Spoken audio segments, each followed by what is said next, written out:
let's dive in. I'm going to try to share my screen. Um, and so, yeah, I'll say that, like, let me just start by like pitching. What is pitching? Um, Pitching is not something that happens exclusively in the media world, the film and television world. We're pitching all day long. We're pitching when we want something specific for dinner. We pitch our spouse. We pitch our friends on what to do, or we pitch. We're pitching all day long. But when it comes to the world of media and television and film, pitching is its own weird thing. It's this strange dance, this choreography of 10 to 15 minutes that is really easy to get wrong, and kind of hard to get right, but is this bizarre barrier to creators, who want to share their ideas, but kind of have to do it in this very, I would say, like, limiting, and challenging way. So what I want to do is kind of give you an overview of what pitching has been to me, both on the pitching side, kind of having given pitches, but even more so receiving many pitches over the years, in my development roles.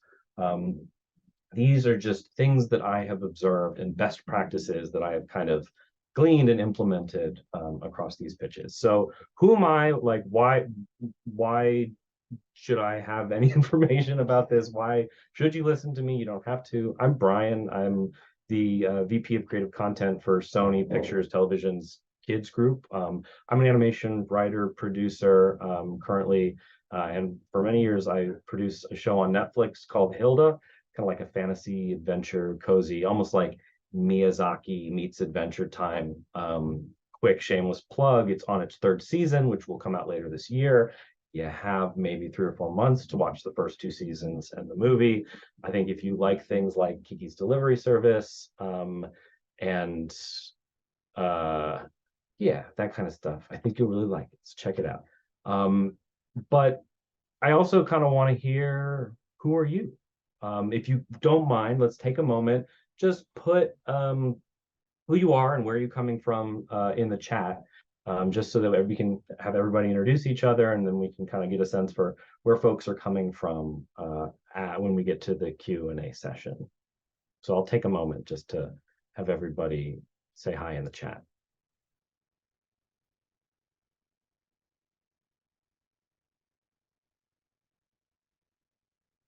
I can't see the chat. All right, well, we can revisit that at the end. I can read it for you. I Okay. just put in asking people, please put your name and what you're working on or interested in doing in the chat. I know, for our fellows, I know Ruben's interested in writing or script supervising, script reviewing. Teresa is doing her, she's finishing up at LaGuardia Community College's film program and trying to decide what she's doing next. Natasha is a filmmaker who was just featured in our festival.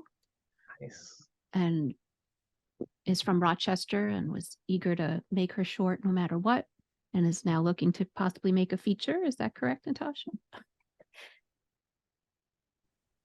Yes. Cool. Awesome. Amazing. And all really great places to be, and all really, kind of exciting moments to think about, hey, what is the next project I'm going to be pitching, and how can I kind of craft that, as we, kind of come out of this presentation. So sorry, Natasha first... says she's a aspiring creative seeking to write, direct, and produce for film and TV. Ruben says he's interested in creative writing and script reading. Fantastic. Well, as I kind of launch in, please put questions in the chat. I'll try to answer them as I go, but if I don't, please feel free to bring them up at the end, and we can, kind of come back to some of those questions. So I think the first and most important point when thinking about pitching is thinking about the ultimate goal. What are you pitching? Yes, you're pitching a project, and yes, you're pitching a project that you have to believe in, you have to be really passionate about. But ultimately, what you're really pitching is yourself. The amount of projects that are picked up off of a pitch from creators, especially creators that are kind of at the beginning or the precipice of their creative careers, like the odds aren't great, but that should not discourage you whatsoever, because being in a room and talking about an idea that you're really passionate about is the greatest forum that you can have to share yourself as a creator. So while you might not sell your show coming out of your pitch, you might sell yourself into a job, into a relationship with somebody at a network or a production company. So when you're pitching, don't think necessarily about an end goal. Yes, you should always be pitching towards something tangible, a project that you want somebody to pick up and develop or invest in. But really think about, what does this pitch say about me as a creator? And how am I putting myself forward for potential opportunities that aren't this exact project, but I might be a great person for? So just an overview of the top tips. I'm going to dive deeper into each of these, but these are kind of core tenets to guide us as we go through this. You got to believe in your project. Yes, you're pitching yourself, but you have to, every fiber of your being, believe that this project is vital and it needs to be told and hasn't been told before. So that's something you can't quite fake. If you're out there pitching something that's like, hey, I found kids like slime and kids like robots. My show is called Robo Slime 3000. Like, yeah, I mean, it's a good provable combination of interesting things. But if you're not really passionate about the underlying message or theme or intent of the project, it's going to show in the pitch, and it's not going to be as strong as something that you truly believe in. The other, to be over prepared. We're going to go into myriad reasons why and how you can be over prepared, but you really can't prepare too much for those 10 to 15 minutes, because that's all the time you have. You have one shot, and it's that kind of limited amount of time, and you kind of want to spend as much time in the pre-production of that pitch as you possibly can. Clarity is key. Again, you have a time constraint in communicating your idea. Communicating that idea in a clear and exciting and understandable way is going to be probably the most important North Star that you're going to be working towards as you put your pitch materials. And then just like put your best self forward. I think I'll talk a little bit more about that for moving forward. But if the overall impression from your pitch is like, this person's really cool and I would love to work with them on something or remain in contact with them, that's a huge win for you. So again, you're pitching yourself alongside the project. So what is a pitch? Let's say, well, we're going to kind of go to the end product and look backwards. A pitch is you in a room or on a Zoom across from somebody that is in a position to help you in some way with this project, whether it's develop it or recommend other people to develop it. You're essentially trying to sell the person on why this project is something that they should be engaging with. And that sales happens in 15 minutes or less. If your pitch is longer than 15 minutes, you've kind of lost, I think, some of the momentum, some of the clarity. I think really the industry standard, and for good reason, it's hard to sit through anything, any concentrated amount of really new information, which is what a pitch is, for longer than 15 minutes. I also want to acknowledge that I'm asking you to sit through longer than 15 minutes of listening to me talk. So for that, I apologize, but 15 minutes is really what you should be shooting for. But what goes into those 15 minutes? A lot of talking, but none of it's improvisational. So if you're not great at being on, speaking off the cuff in public, speaking in front of people, I have good news for you. In a pitch, none of it. I mean, it's almost like TED Talk style. None of it is improvisational. Everything that's said in the pitch, down to your introduction of yourself, down to little jokes or winks or laughs that you might make within the context of the pitch, even if it feels, if you're doing your job, it will feel as if it's completely natural and there's a sense of spontaneity to the delivery. Every bit has been scripted to within an inch of its life. And that is the only way to kind of pitch within that 15 minutes with the clarity that you're looking for. So in a way, it's like, oh man, I have to like rehearse and memorize and become an actor for this 15 minutes of the pitch? Yes, you do. But the plus side is it leaves very, very little margin for error. So what goes alongside that 15 minutes of you talking about the project? An image every few sentences.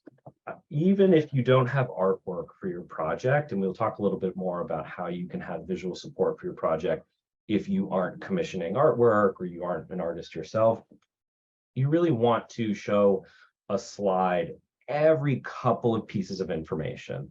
You want to kind of be, whether it's a PowerPoint or, and I've done this, you are like going to Staples and printing artwork or references images and spray mounting them on foam core. You want to kind of be able to present a visual piece of support to engage the person that's listening to the pitch every couple of sentences. So when you really break it down, what you end up having is like 25 images and 50 sentences about your project and what it is and who you are. How do you approach the making of that 15-minute presentation? You really want to start with what's the voice? Where are you coming from? If it's a comedy project, the pitch should be funny. Like there should be like legitimate laughs in it. So think about the jokes that you might want to work in. If it's a horror movie pitch, there should be goosebumps. There should be moments that are genuinely frightening or scary. If it's a drama, how are you building to those emotions that you want to elicit? Because ultimately you want to elicit the emotions in the pitch in a concentrated way that you want the project itself to elicit. So if you're going in and pitching a sitcom and there's no laughs, then it's not going to land as a comedy project. You want the end result of the pitch to feel like the project itself.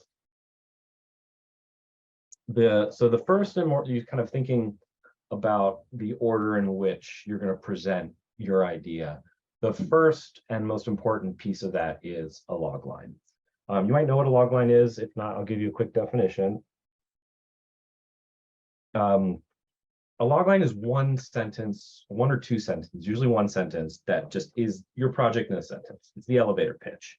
It is, my project is one sentence. And oftentimes that one sentence includes kind of comps.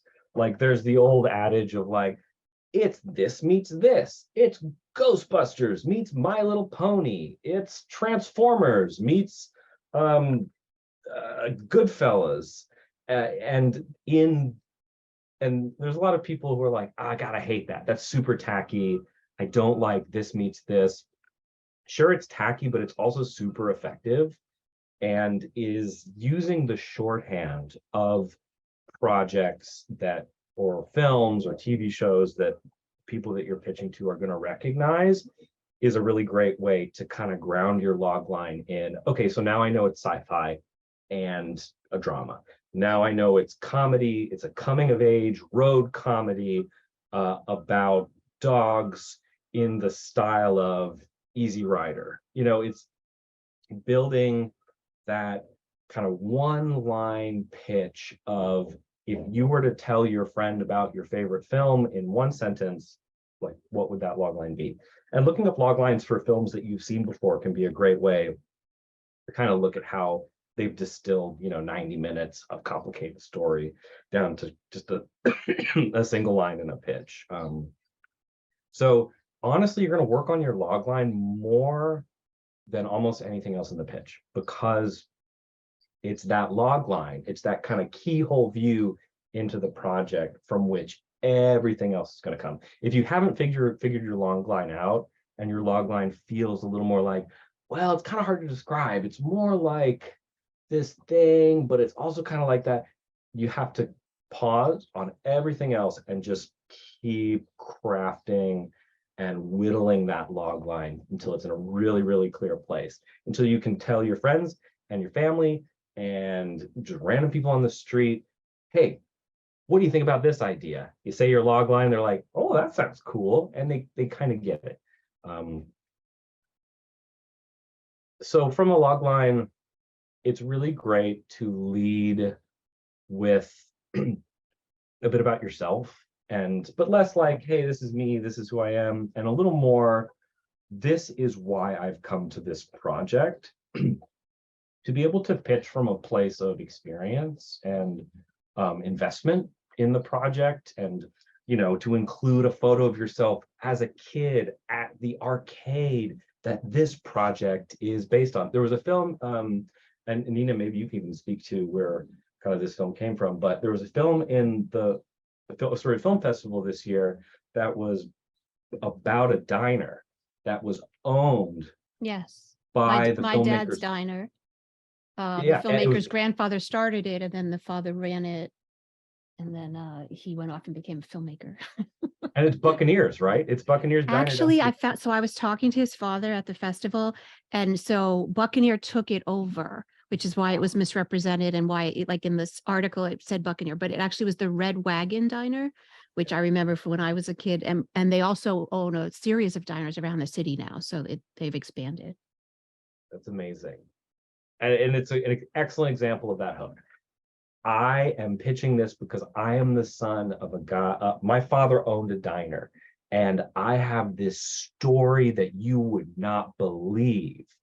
And I am the person who can tell this story because of this personal angle for the project. And not every project needs to be autobiographical. Like, you could be writing about, like, an amoeba that plays tennis, and you maybe could never have played tennis in your life, and you're definitely not an amoeba, but find some angle. Like, were you into sports? Were you kind of sidelined from sports? Like, what is it about this project that only you can be the person telling this story? Because if the answer is, well, I'm just the first person that thought of it, my recommendation is to think of something else.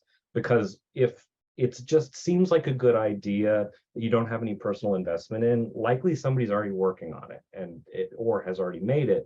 So you have to, I would say, in the things that you go out to pitch, especially in your early days of pitching projects, really pitch stuff that has a personal angle to it, because that's what is going to best present you and your point of view as a creator. But that's not enough, because you also need a universal angle. You need to go from the specificity of, hey, my dad owned this diner, to, but this is also a story about family, and it's a story about changing neighborhoods, and it's a story about it's a story about crime, and this is why this story resonates in this point in time. Now, these 2 points, the personal angle, I think, should be a little more explicit. The universal angle, it doesn't need to be so on the nose. You don't need to say, like, and we all know climate change is really wrecking the earth, and that's why you should buy my project. It can be implicit. Your project can be about themes, like environmental themes, without you needing to really go out and say, like, guys, you gotta, like, this show is the one that's gonna fix the whole climate change thing. So think about, is your universal angle implicit, as in, like, people are going to get why this is relevant right now? Or do you need to give a little bit more context as to why this project is vital and the story you really need to tell at this moment in time? Because a lot of these, the point of view that you're writing from might not be immediately apparent to the people who are across the room, but by the end, they sure as heck might be like, wow, yeah, I really care about this thing now that you're pitching. Don't forget the nitty gritty. Don't forget, like, the basic ingredients. And so those are going to need to come out really early in the pitch, and they're going to need to come out explicitly, probably on a slide. Like, it would be nice to just say, this is a single camera sitcom. This is a animated feature film. This is a web series. Like, this, what is the format, the genre? This is an action comedy. This is a comedy action. What are the genres that you're playing around? This is a like coming of age sports film. And again, in looking at films that you your comps or your films that have inspired, or your television shows inspired the story that you're going to tell, how do they describe themselves? How are they described on Netflix? That's a really great place to go. Is, you know how you go on Netflix and they have, you know, like all of those micro categories, and they get so specific. It's like, I want to watch a film about people in red shirts who drive trucks. And it's like red shirts who drive trucks. And it's like all the film. Find those genres, because knowing what genres you're playing around in are really going to help you position the project to the people you're pitching to. Again, medium is this television, film, live action, animation. Know the audience. It's like, know the demo and say it explicitly. You know, is this for preschool kids? Is this for quadrant, meaning like kids and families and adults? Is this for, you know, the 18 to 32 set? You can find information online about those demos.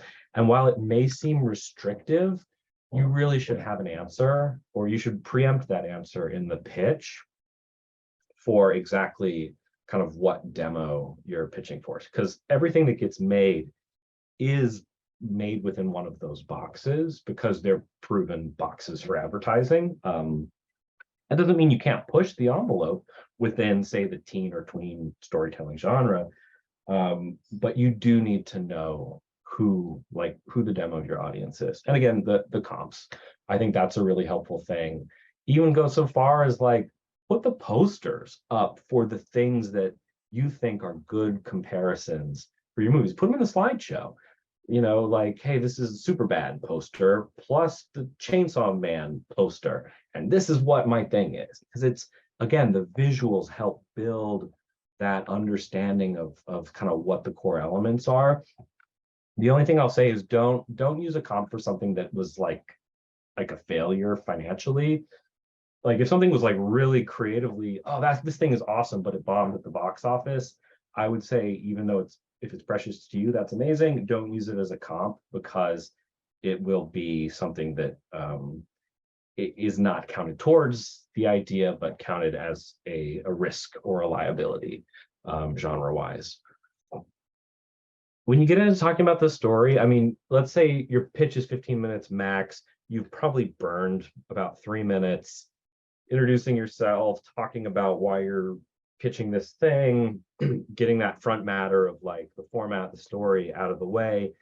Now you have maybe about less than 10 minutes to actually tell the story of the project. And when you're thinking about what aspect of the story to start with, really just enough and no more.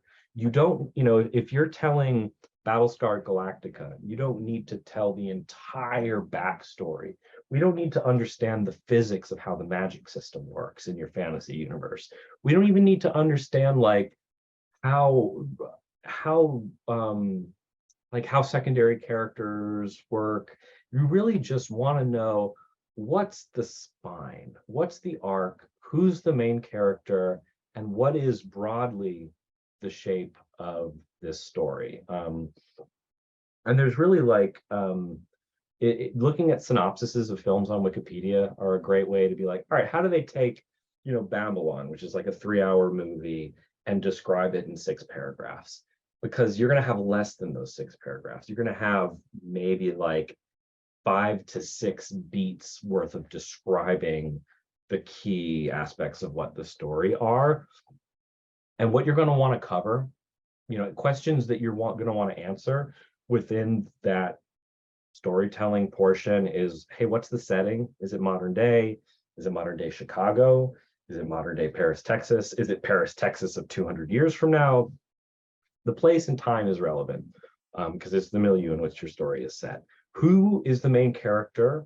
Like, who's the point of view character? Who are the supporting characters? In knowing who the main character is, what's that character's, you know, like what's their point of view? Where do they start? What's the journey that they're on? What are the forces of antagonism? Just kind of all of those really core storytelling engine bits and bobs. If you're talking about a movie, you can be more specific about what that arc is, and it can be a little more self-contained as you describe that hero's journey.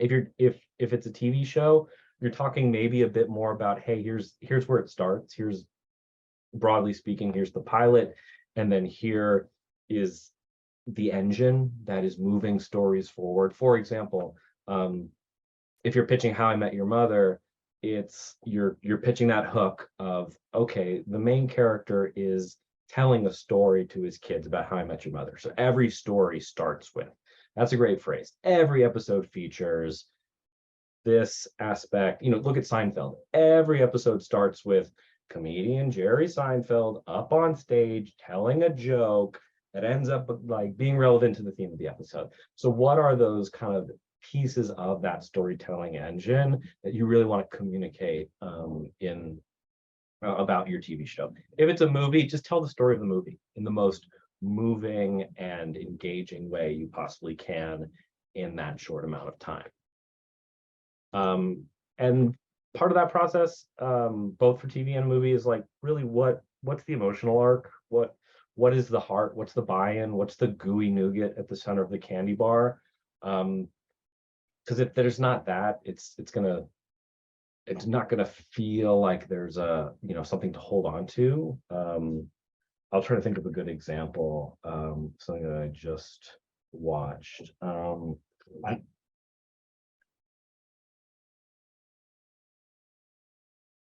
I've literally only been watching children's movies lately because I have a That's 2-year-old okay. and a 5-year-old. So yes, like for example, in Frozen, the movie opens with a musical number about and the people, they're cutting ice, and the song is like a work song, a folk song, and the ice cutters are singing, beware the frozen heart, beware the frozen heart. Somebody's heart literally gets frozen in the movie, but it's also about hearts thawing. It's also about relationships being mended. The frozen heart is the emotional theme and the arc of that character Elsa and her sister Anna.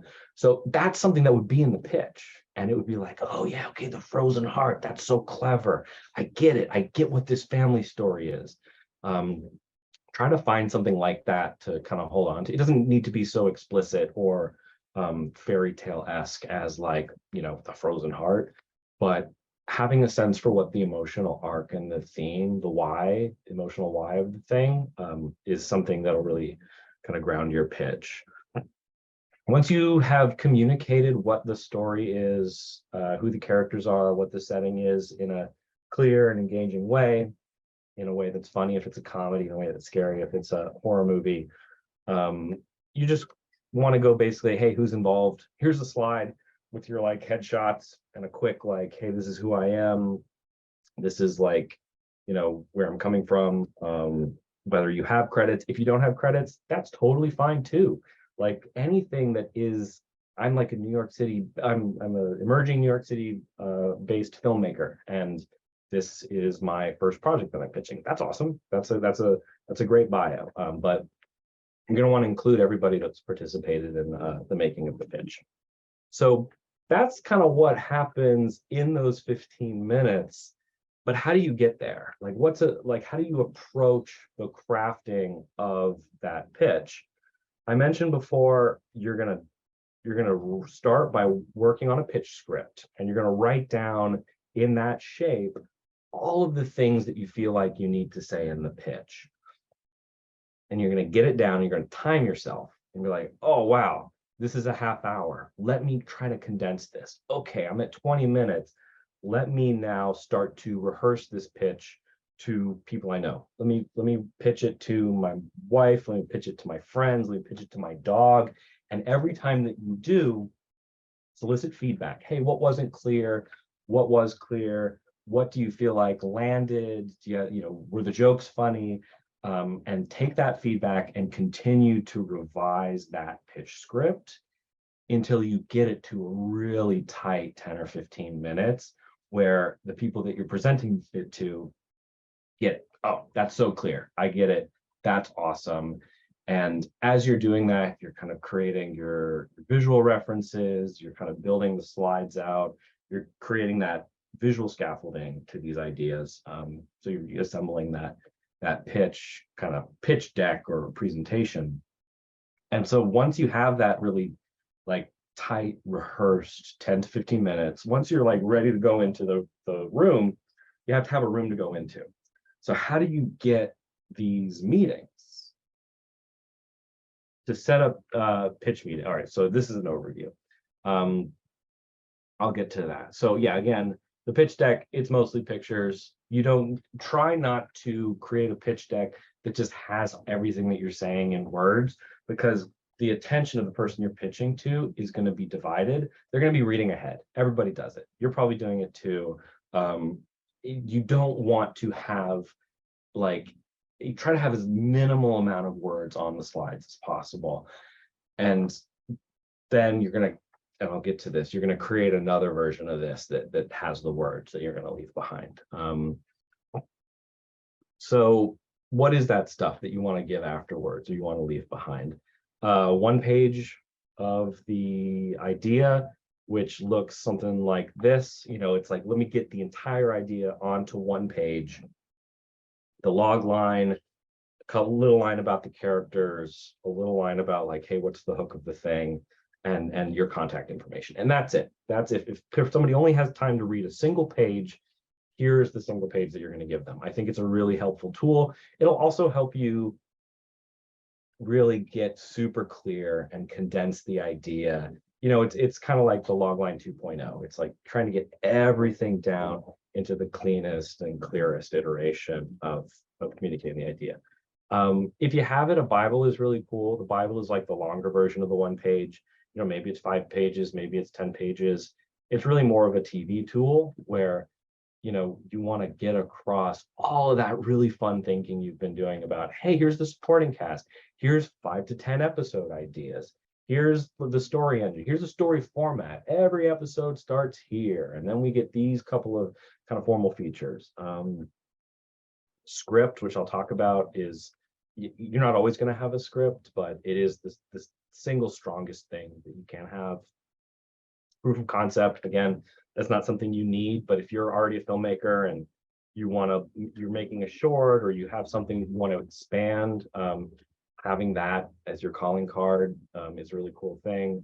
And then a sense for how much it costs. Like, you don't need to go into, you know, budgeting software and really do a whole line item budget for your movie, but you should have a couple of conversations with people, like try to speak with some producers if you don't kind of have this information, and get a ballpark sense for how much this project will cost. If it's a TV show, cost per episode. If it's a movie, figure out a comp, like, oh, this is kind of like Paranormal Activity. How much did that movie cost? And you know, kind of find those budget comps, because it is a question that the people in the pitch will be kind of thinking in the back of their heads, like, okay, well, how much, if we say yes, and kind of what broadly are we talking about cost wise? Again, these are just a few examples. I put all of these in a link that I'll share at the end. The Bible itself it's design driven, it's image heavy. It goes further into story, characters, worlds, tone. There's a lot of really great examples of that online. One way to think about the Bible that you could do is the work that you've done to make that pitch deck that is all images, no text. Think about, all right, now I'm going to go into Word or PowerPoint or InDesign, and I'm now going to fill in the information from my pitch into that pitch deck, so that somebody who wasn't in the room in the pitch, if they were to be handed this document, they could give themselves an approximation of the pitch that you just gave with the information there. I mentioned script. The script is the hardest thing. You know, not everybody is a writer or wants to write a script. But it's so hard to get a pilot script for a TV show right, or a feature film right. But having a really kick-ass script is the thing that it will sell your project or get you a job. For me, just having a script that I can read and understand that the people who are pitching have gone through the super hard work of figuring out how the idea actually works when it's on its feet, is something that gives me confidence in the idea, or confidence in the writer's ability to execute on the idea. So really think about like, oh, I have this great idea, I want to pitch it next month. What if you took another 6 months and you wrote the pilot and then you pitched it with the pilot? And then if the answer is like, oh man, this is such a great idea, in 6 months somebody's probably going to already have pitched the idea, then leave that idea behind and let that person pitch. You know, if the idea is that hot and that kind of got to get ahead of the market, then it's probably not something that has staying power. And find something that is worth really digging in and figuring out, and if you can and want to, writing the script for. This is a hard one. If it's not amazing, you just have to leave it out. If your cousin is a cartoonist and they've been drawing the characters that you've been making up, and you know they're like pretty funny, like you get it, but if your cousin is not kind of a professional character designer, really consider if the art style is the final art style, or is it going to distract from what otherwise are strong elements. And that goes with really anything. Music, it's better to not include an asset unless it's really, really elevating what's there. Because people who are receiving pitches, they're very quick to fill in the blanks themselves. And they'll usually fill in the blanks with their favorite stuff. You know, if there's no art style and you're just pitching with stock photos or a mood board of things that you've pulled from other movies, which is totally valid to do, they're like, yeah, they'll get it. They can put it together, the picture that they're forming in their mind. It's probably going to feel more exciting for them than if you were putting some visual development work or music or writing in front of them that is not at kind of the highest level of quality that you would want it to be. So again, if it's not amazing, it's okay to leave it out. Try not to send materials ahead of time. If you send your Bible or your pitch or your script ahead of time, by the time you get into that 15-minute pitch meeting, they'll have already passed on your project. They'll have already had basically their minds made up. You lose the element of being able to walk through the pitch and the idea on your terms and all of that rehearsal that you've done. So if they ask, send it, or say like, hey, I'd prefer to pitch this and then send stuff afterward. They're like, okay, that's fine.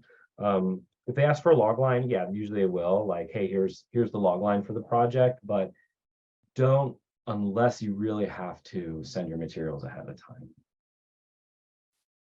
This is a cool thing. Hey, is there like something that you can make, like crafty DIY style, that is going to make your pitch more memorable? This picture is an example of the pitch for Hilda, the series that I'm currently producing. We were trying to get the rights to the book, and there was another company that was really close to closing a deal on adapting this book series. I came to find out it was DreamWorks, and we got in contact with the publisher, and they were like, okay, we're about to close a deal with this other company. You have 1 week.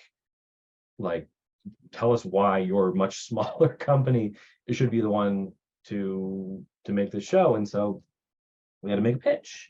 And the way we made that pitch was we found a book that was within a single frame of the comic.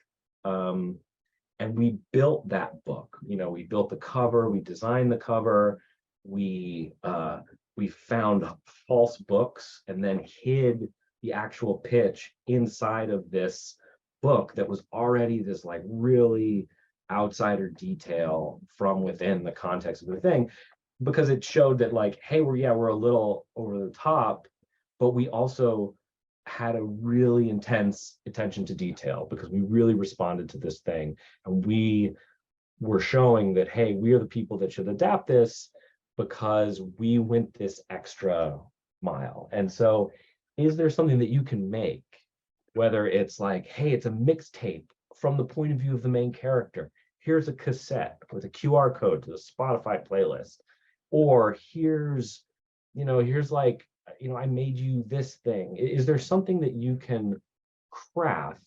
A friend with a 3D printer, can they make like a little version of the character? Is there something that you can craft as a leave behind that will help that person think of your pitch in the days and weeks to come? Again, it's like these things cost money or they cost favors, so it's absolutely not essential, but it is something to think about, because you'd be surprised in when you kind of look at what you have available to you, what you can come up with. Again, going back to the point of how do you get those meetings, how do you get in the room, make a list of the people you want to pitch to, what broadcasters like Disney, Cartoon Network, HBO, or Max now. Make a list of the places that you think your thing could live on, and then including production companies, who's making the stuff that is comparable to the thing that you're trying to make, who's listed in the credits as the production company, what agencies represent talent that is making the stuff that is like the thing that you're trying to make. Those are the people that you're going to be trying to get into a room with. Identify people in key development roles, especially at those broadcasters, like who's development manager, development assistant, development coordinator at these places. You can find them on LinkedIn. You can reach out on LinkedIn, sign up for your free 1 month. I've never paid for LinkedIn, but I find that doing the free 1 month trial is a really great way to cold call people that you otherwise would not be able to reach out to. But you can just send them a message on LinkedIn, and oftentimes they will reply. And again, don't forget the assistants and coordinators. Often you're going to get a lot more traction reaching out to somebody at the assistant or coordinator level to set up a meeting than you would be like, I'm going to email the president of Netflix. Like those people are very hard to get in contact with. But if you start with the assistants and the coordinators and the people that are actually setting up the meetings, you're going to get to an answer a lot more quickly. And be flexible on scheduling if you can. It can be kind of hard to get these meetings. So oftentimes you're just sort of at the mercy of what is available to the development teams or the producers or the people that are willing to say yes to the pitch. But yeah, those are really the tools. Sometimes you'll find production companies or places like Sesame Workshop that have submission emails. Those are great. You hope that somebody's looking at them. You hope that inbox is monitored. I would honestly spend more time identifying real people that currently hold real positions within these organizations and just trying to reach out to them. On the day of the pitch, if you're pitching virtually, test the crap out of all of your tech. You really don't want any friction when it comes to what you're streaming, what you're sharing, your audio. Do your research. Who are you pitching to? What have they worked on? What is going on at that organization? What projects were just announced? You can say, oh, I read in Deadline that this thing was just announced. I'm super excited about it. Present professionally, show up on time. In the pitch, be clear about other goals you have. And you can even start the pitch with like, hey, I'm going to share this project with you. I'm super passionate about this project, but I'm also very interested in freelance writing opportunities. I'm also very interested in becoming a script coordinator, or whatever your goal is. Be upfront about it, because it's going to take some pressure off the pitch, because they're gonna be like, oh, great, I can't buy this because for any number of reasons why our current slate is not able to take on a project like this, but I can probably point this person in the right direction. And that's really what you're looking for. For a follow-up email, follow up the day of the pitch, right? After the pitch, say, thank you so much for the opportunity to pitch. And then mention the pitch, hey, I'm going to follow up with these other materials. You send your other materials, and then wait and wait and wait, and give it a month before chasing. These things take a really long time.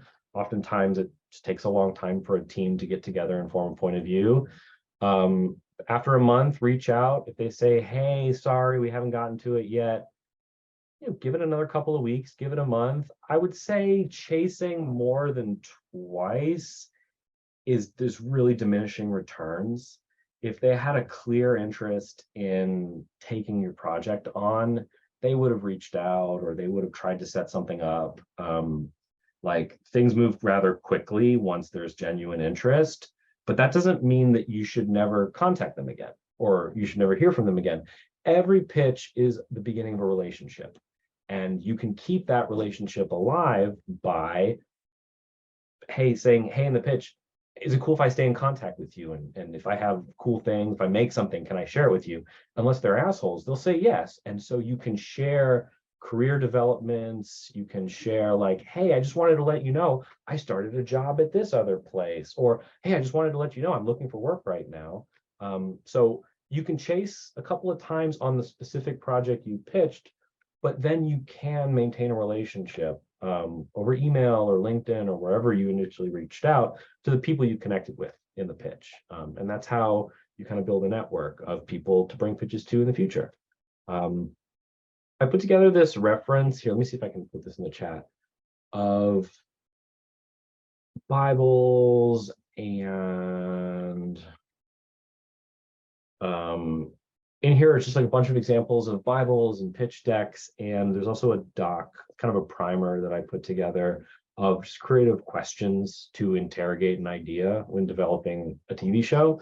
It's just something I've put together, having done it a bunch of times, just thinking about how many different angles can you come at what a show is? How many different ways can you look at it and try to discover things that, oh, okay, I guess I didn't really consider this aspect of the world, so that you can enter a pitch and enter a development process with a really kind of confident understanding of the world that you're playing around in. But that's a doc at the link. I think that's all I have. I'm going to stop screen sharing. I probably ran a little long, but All very worthwhile, amazing as always. well, thank you. I think one thing I want to stress that you said in our pitch deck and mentioned here is just the idea that I love the idea when, if you're pitching a scary film, make your pitch scary. If you're pitching a funny thing, make your pitch funny, like, kind of like make the pitch mirror what you want your end result product to be, because then they'll see you can do that, right? Like, I love that concept.